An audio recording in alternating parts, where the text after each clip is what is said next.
Salut les amis, j'espère que vous allez bien. On se retrouve pour le journal du football et donc on va parler d'Iker Casillas, du Covid-19 et on terminera avec Jadon Sancho.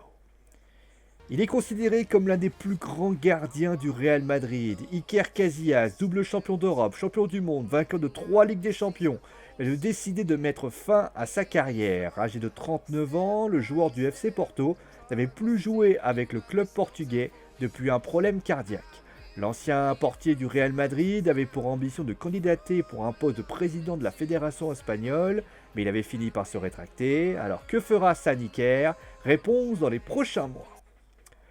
Alors qu'un match amical devait avoir lieu ce soir entre l'Olympique de Marseille et Montpellier, eh bien un communiqué vient d'être publié pour indiquer que la rencontre n'aura pas lieu. En effet, un cas suspect de Covid-19 a été lieu au sein de l'équipe première de Montpellier. Cela fait donc rétracter les dirigeants marseillais qui ne souhaitent pas prendre de risques pour éviter toute propagation du virus. Bien évidemment, avec si peu de délai, il n'y aura pas d'équipe remplaçante et donc le prochain match de Marseille se disputera à Nîmes dimanche prochain.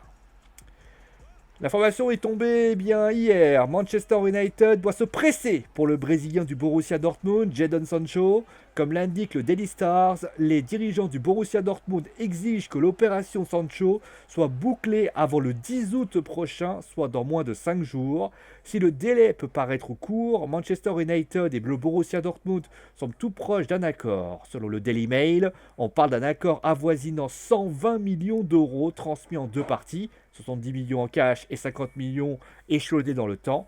De plus, le salaire du joueur serait de 10 millions d'euros par an pour un contrat de 5 ans.